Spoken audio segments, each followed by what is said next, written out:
kaki dirantai, sampai disetum, dipas, dan dijejelin kotoran hewan guys. Dan diduga para pengelola OCI mengambil dan memisahkan puluhan anak dari orang tuanya. Anak psikolog tapi gak punya empati. Di daerah dekat Kalijodo. Kenapa diambil? Saya suka sumbang uang untuk panti asuhan, ungkap Tony. Sementara itu berdasarkan penelusuran tribunnews.com, hanya ada satu panti asuhan di Kalijodo. Namun seorang pengurus panti asuhan Hati Bangsa, Lina, menegaskan pihaknya tak memperlakukan sistem adopsi. Dan yang menariknya lagi guys, dua-duanya itu bersedia untuk bertemu satu sama lain untuk clearin masalah ini. Halo guys, kembali lagi di channel FKR Project. Nah, kali ini kita bakal ngebahas ya kasus sirkus lagi ya. Tapi BTW kalau kasus sirkus ini nggak rame, kayaknya saya harus ganti topik sih. Kayaknya kalian banyak yang kurang ngikutin kasus ini ya. Emang sih kasus ini kasus tahun 90-an yang rata-rata usianya bukan Gen Z lagi sih. Jadi kayaknya kurang menarik ya kalian ngikutin kasus ini. Gimana? Kalau misalnya ini viewingnya tidak rame, apakah kita harus mengganti topik teman-teman? Karena ya kalian kurang tertarik gitu ya ngikutin kasus sirkus ini. Tapi ya kita lihatlah ya, apakah emang ada berita booming lagi dari sirkus, nanti bakal saya angkat lagi. Tapi kalau nggak ada ya kayak gimana saya mau ngangkat ya, kan tidak ada berita lagi ya. Oke, kita bahas kasus sirkus lagi. Jadi ada dua POV ya, dari pihak sirkus, pemilik sirkus, dan para korban. Nah, ini kayak ada yang janggal nih, karena dari cerita mereka berdua itu sangat meyakinkan ya kalau tidak ada yang terjadi gitu. Oke, mari kita dengerin dari POV dua sisi. Buat teman-teman yang baru mampir, jangan lupa guys diklik dulu tombol subscribe-nya. Yang udah klik tombol subscribe, saya ngucapin banyak-banyak terima kasih. Jangan lupa juga untuk like, comment, share, dan aktifin tombol loncengnya. Dan jangan lupa juga untuk lakukan check out ya brand gift dan Reon besok lah ya. Pertama kita brand ini dulu, Semar Nusantara. Yuhe, brand emas ya teman-teman. Selama kita mulai videonya sekarang juga. Let's go.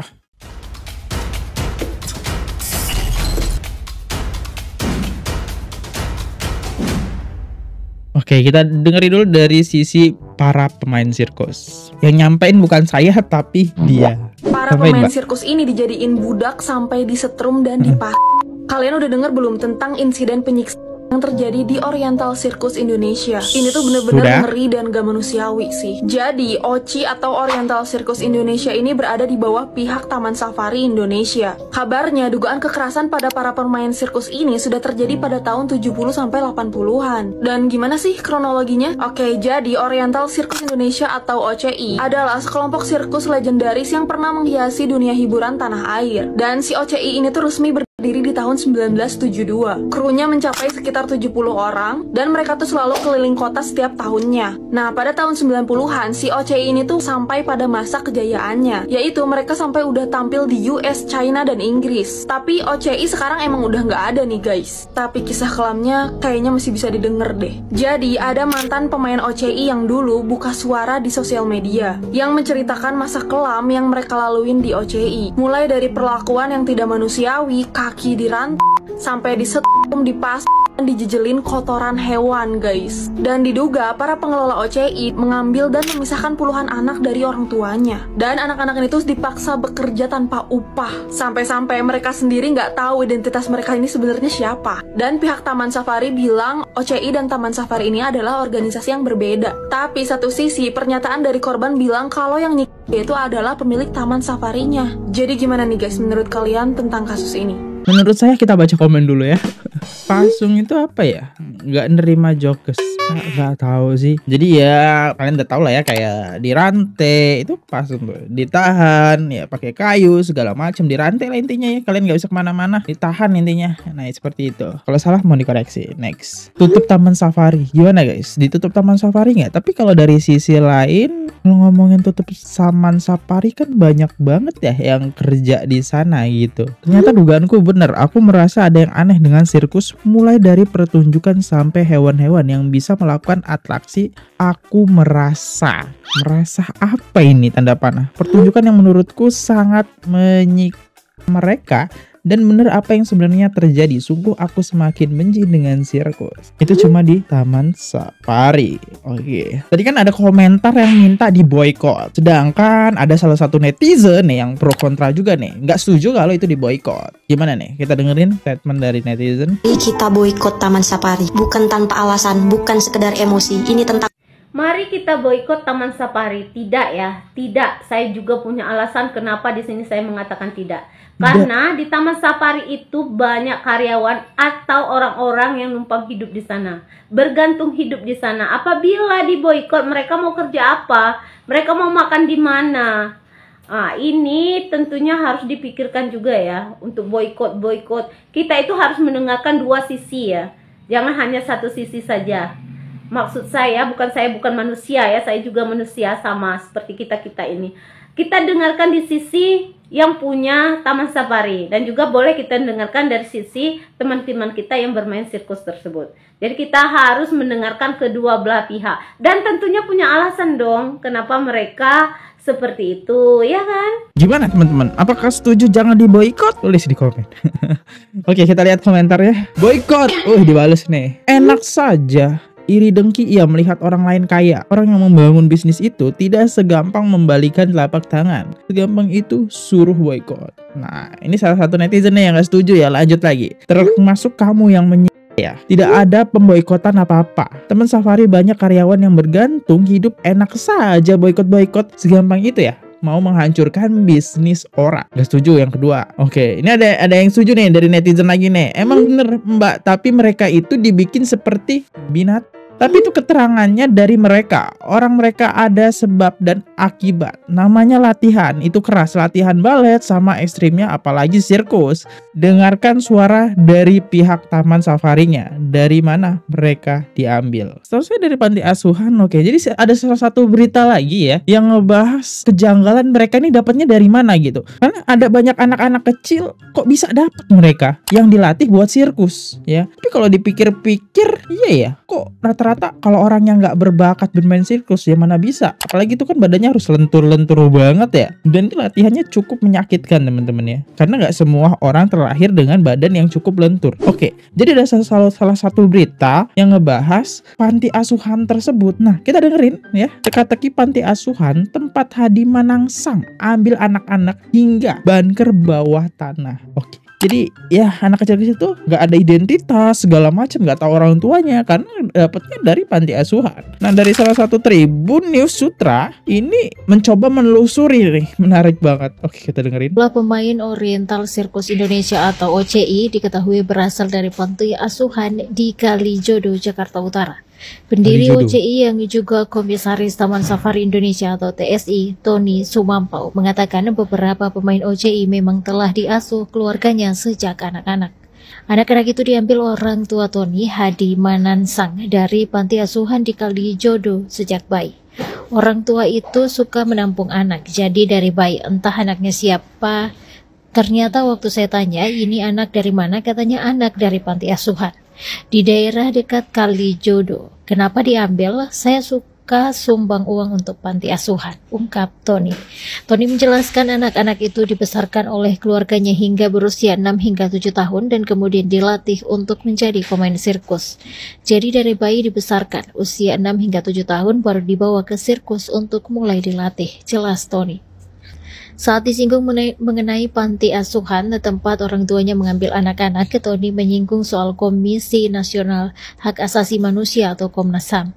Ia mengatakan pada 1997 Komnas HAM melakukan investigasi dan diketahui lebih pasti asal panti asuhan beberapa anak. Tapi kok panti asuhannya ngizinin gitu ya, ambil anak banyak ya. Kalau kita dengar sih seakan-akan ini kayak mereka ini kayak hewan gak sih, kayak ya lo dilatih sejak kecil ya biar lo bisa pro, biar bisa jago waktu melakukan atraksi tersebut. Emang sekaya apa pada zaman dulu tuh Hadi ya? Karena panti asuhan ini mengizinkan anak-anak itu diambil gitu, diadopsi. Biasanya kan gak boleh ngambil banyak ya, tapi si Hadi ini ngambil. Dan pada waktu si Tony nanya ini dapat dari mana anaknya panti asuhan.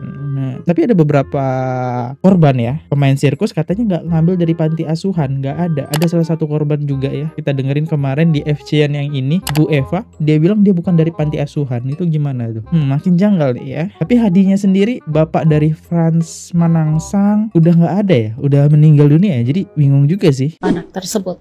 Waktu itu tim dari Komnas HAM yang menelusuri dan ternyata panti asuhannya memang ada di sekitar Kalijodo, ungkap dia.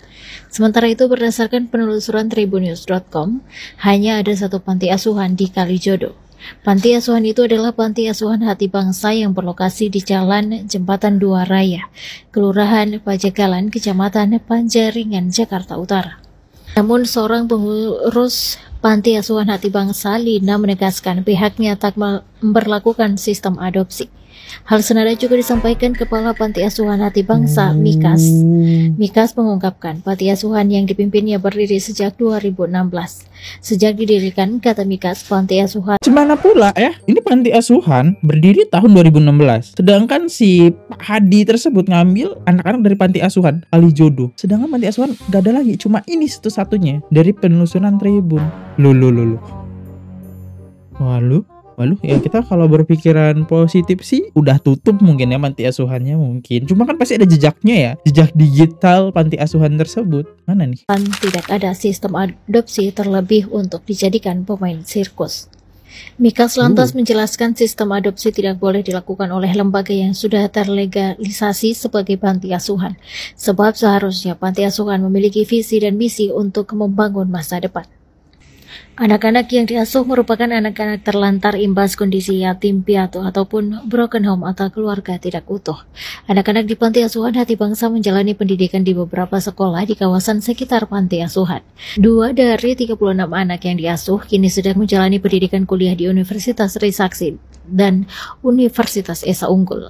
Di tengah isu dugaan eksploitasi oleh pihak OCI terhadap pemain sirkusnya, Komnas HAM mengatakan pihaknya pernah mengungkap proses penyidikan atas dugaan pelanggaran di OCI. Penyidikan itu dilakukan pada 1997 atas dugaan pelanggaran HAM terhadap anak-anak yang menjadi pemain sirkus. Tetapi saat itu penyidikan kemudian dihentikan oleh Polri pada 1999. Bentar, kenapa penyidikan tersebut diberhentikan? Emang Komnas HAM gak curiga gitu ya? Ini mereka masih kecil-kecil loh. Mereka itu masih kecil-kecil, dapat dari mana dengan anak sebanyak itu? Reserse Umum Polri menghentikan penyidikan tindak pidana menghilangkan asal-usul dan perbuatan tidak menyenangkan. Ungkap Koordinator Subkomisi Penegak HAM, Uli Parulian Sihombing. Namun meski sudah berjalan puluhan tahun, kasus dugaan eksploitasi di OCI ini belum diselesaikan secara tuntas. Karena itu Komnas HAM memberikan 2 rekomendasi. Pertama, Komnas HAM meminta agar kasus ini diselesaikan secara hukum atau tuntutan kompensasi untuk para mantan pemain OCI. Kedua, Komnas HAM meminta agar asal-usul para pemain sirkus OCI segera dijernihkan. Sementara itu, kuasa hukum pemain sirkus Oriental Sirkus Indonesia, Muhammad Soleh, mengungkap bahwa kliennya telah melayangkan tuntutan kepada Taman Safari. Tuntutan utama tersebut adalah desakan untuk membuka identitas asli dari 60 mantan pemain sirkus yang selama ini tidak mengetahui asal-usul mereka. 1. Buka asal-usul 60 mantan pemain sirkus ini, kata Soleh. Soleh menegaskan bahwa pembukaan identitas ini sangat penting bagi para mantan pemain sirkus OCI. Terlebih sejak kecil mereka hidup dengan tertutup dalam lingkungan sirkus sehingga mereka tak mengerti dari mana sebenarnya mereka berasal. Selain tuntutan pembukaan identitas, ini janggal sih, kasus diberhentikan tapi anak-anak tersebut masih nggak tahu nih siapa orang tuanya. Karena setahu saya pada tahun tersebut ya 97 itu Kok lupa ya? Udah lanjut lagi, kok lupa ya apa yang mau diomongin ya? Para mantan pemain sirkus OCI juga meminta pembentukan tim investigasi independen. Tim ini diharapkan dapat meneliti lokasi-lokasi taman safari di Indonesia termasuk di Cisarua, Bogor, Prigen, Jawa Timur, dan Gianyar, Bali.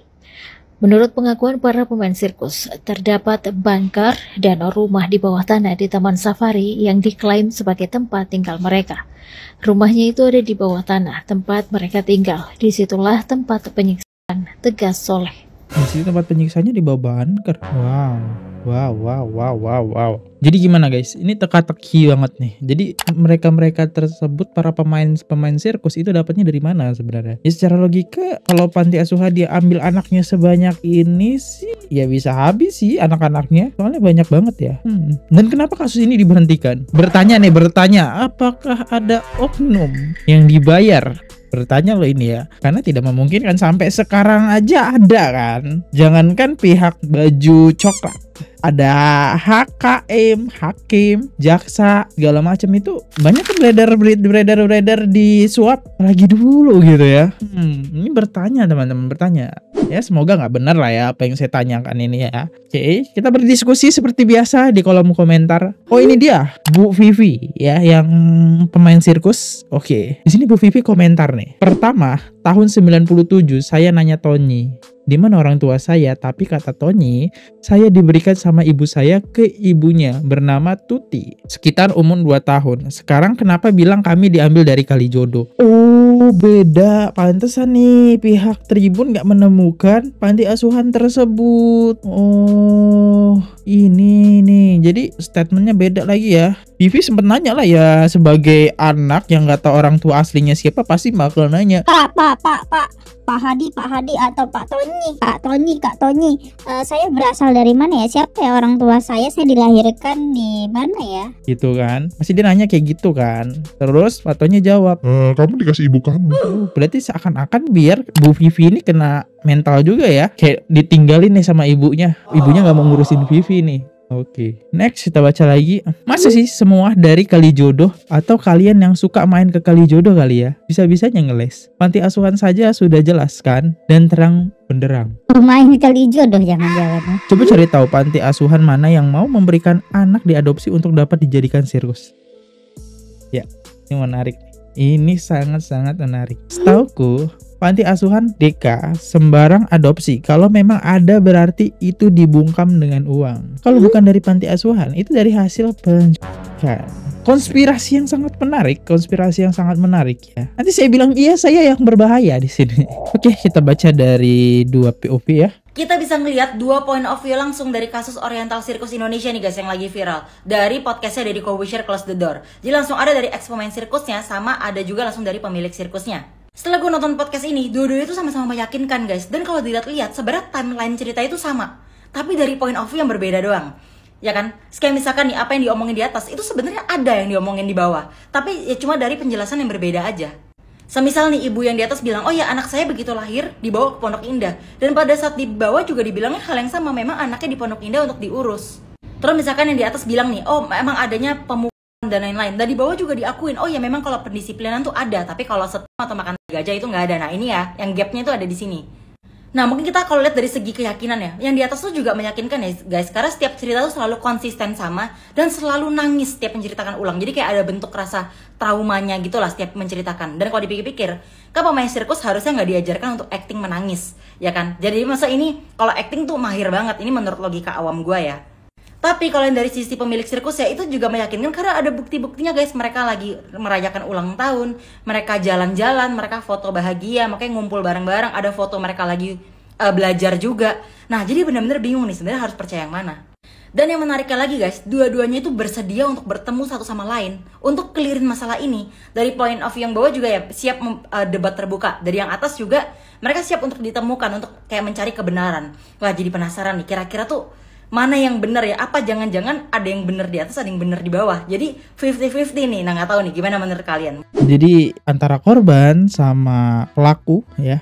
Di sini kan kayak pemilik sama pemain sirkus sendiri itu punya statement yang sangat-sangat meyakinkan. Cerita si pemain itu meyakinkan banget ketika dia nangis. Sedangkan pihak dari pemilik ya alias pelaku gitu kan, duganya pelaku, dia nggak menyangkal gitu, itu semua bohong, nggak seperti itu. Statementnya bagus, dibenarkan dulu, terus itu nggak benar gitu. Kayak statementnya ini tersusun bagus. Jadi kayak ceritanya mereka berdua nih saling sama-sama meyakinkan nih ya.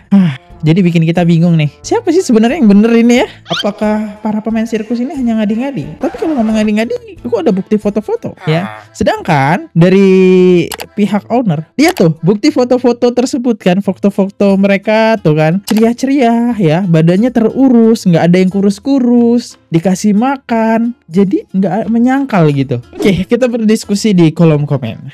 Cerita Tonyi bohong itu yang ulang tahun anaknya Franz. Saya aja nggak tahu umurnya berapa. Gimana bisa dirayain? Ulang tahun berarti mereka tahu dong identitas saya. Oh jadi bohong itu. Yang ulang tahun anaknya Franz. Jadi foto-foto kemarin itu bohong. Karena Pak Tonyi itu bilang kayak gini teman-teman. Lihat nih, buktinya kalau mereka ngapain saya ngerayain ulang tahun mereka? Oh ternyata ini si Vivi mengklarifikasi lagi, itu yang ulang tahun anaknya Franz. Sangat masuk akal sih, masa ya anak yang gak dirayain. Iya. Wah. Next komentar selanjutnya. Jujur aku juga bingung pas rame-rame soal ini, karena aku penggemar taman safari dan atraksi dari kecil dan selalu menangis setiap habis lihat atraksi-atraksi di sana. Setiap melihat karyawan di sana selalu bilang, ini teteh-teteh pada selalu sumringah dan baik, berarti bahagia. Enak kali ya kerja di taman safari. Pengen kerja juga. Kurang orang. Awal kasus taman safari guys. Gimana nih? Kawal nggak kita kawal nggak? Videonya sepi susah juga ya di saya ya teman-teman. Mbaknya lebih ke arah di bawah, kayak sengaja buat netizen ragu menyalahkan Franz dan Yasen. Mbak, semoga Mbak nggak bernasib seperti korban. Oh bahkan ada yang komen lagi nih, anak psikolog tapi nggak punya empati. Oke, kita dengerin statement dia kenapa dia berat sebelah dia. Psikologi tapi nggak punya empati. Nah sebenarnya setiap manusia ya, bukan cuma anak psikologi ya, diharapkan untuk punya empati kepada sesamanya. Terutama mungkin anak psikologi lah ya, dianggapkan kita harus mengerti. Oke, tapi empati itu guys berlaku untuk semua manusia, tidak terkecuali. Nggak bisa yang kita senang doang yang kita empatiin. Yang kita nggak senang, udah nggak mau empati. Itu kan namanya kita milih-milih ya empatinya. Termasuk penjahat sekalipun. Makanya kenapa di dunia ini ada pekerjaan yang namanya psikolog kriminal, criminal justice. Itu kita harus mengerti sudut pandangnya kenapa orang melakukan kejahatan. Tapi poin pentingnya adalah tetap nggak bisa lepas dari hukuman. Jadi walaupun kita empati terhadap orang itu, tetap hukuman harus berjalan yang setimpal dan sepadan. Jadi bukan separah-parahnya, tapi yang sepadan dengan perbuatannya. Jadi nggak bisa tuh kalau kita dengar orang ngomong, aku menjadi korban kekerasan. Waduh, kita empati nih. Tiba-tiba pihak yang lawannya mau klarifikasi, mau nunjukin point of view-nya. Oh, aku nggak mau dengar point of view kamu, karena aku sudah empati dengan orang ini. Artinya kan kita nggak empati sebagai manusia, karena kita nggak mau dengerin dari point of view yang sana. Bukan berarti point of view yang sana pasti benar, enggak juga. Tetap kalau saya salah, harus dapat hukuman yang setimpal dengan perbuatannya. Tapi kan kita harus coba dong mendengar dari point of view-nya mereka. Sama satu hal penting, sebenarnya gue bukan psikolog, tapi gue sarjana psikologi. Tapi coba kita pikir deh, seorang psikolog berhadapannya dengan orang-orang penjahat, contoh gitu, dengan orang yang punya kelainan seksual, contoh begitu, atau orang yang punya kelainan-kelainan lain deh. Terus kita sama nih kayak kalian-kalian, oh kalian orang jahat, saya gak mau empati sama kalian. Lantas orang-orang seperti itu harus berkomunikasi dengan siapa untuk mencurhatkan masalahnya? Kalau bukan memang psikolog yang menghadapi orang-orang seperti itu. Jadi empati itu sifatnya universal ya guys, untuk semua manusia tidak terkecuali. Tapi kalau memang harus sesuai jalur hukum, harus dapat hukuman yang setimpal. Gitu sih guys, thank you ya. Oke, jadi intinya sih dari komentar tadi yang pedes-pedes ya kayak cabe tuh ya, dia hanya melihat dari dua POV. Karena mungkin si Mbak ini sangat meragukan sosok pemain sirkus, karena kenapa kasus ini tidak bisa terselesaikan dan harus adanya tim investigasi dari pihak HAM, karena buktinya masih kurang kuat. Mungkin dari saksi kuat banget nih ya, para korban tersebut, cuma buktinya dua alat bukti aja yang kuat, itu bisa langsung menjerat si Franz Manangsang, Tonyi, itulah Tonyi, satu lagi siapa, Manangsang juga lah. Mereka bertiga bisa kena, cuma ya nggak ada bukti. Bahkan yang ditunjukin hanya bukti-bukti foto seperti ini teman-teman, saya bisa lihat kan ya. Nah foto-foto seperti ini aja, dan bahkan foto-foto ini kurang kuat bukti ya. Emang sih mereka kecil-kecil ya, kecil-kecil banget itu, mau banget kan main sirkus yang ini ekstrim banget. Saya kira ini bakat teman-teman ya, ternyata mereka dipaksa buat melakukan hal ini. Nah kalau statement dari pihak Manangsang tadi, keluarga Manangsang, ini mereka diurus foto-fotonya, lihat tuh, mereka ceria-ceria ya, terbantahkan juga kan dengan foto-foto ini. Bahkan pihak mereka menunjukkan sebuah alat nih, alat kejut yang dipakai, gajah seperti ini. Wah ya, ini aja sih teman-teman. Semoga deh kasus ini cepat selesai. Saya undur diri dulu, kalau ada salah kata mohon dimaafkan. Sampai jumpa di next video. Jangan lupa subscribe. Semoga view-nya rame biar saya selalu semangat ngawal kasus ini. Kalau view-nya sepi, saya undur diri. Sampai jumpa di next video. Jangan lupa subscribe. Bye bye. Oke guys, subscribe channel FKR Project. Jangan lupa kalian subscribe channelnya FKR Project. Subscribe channel FKR Project. Hai guys, jangan lupa untuk subscribe FKR Project.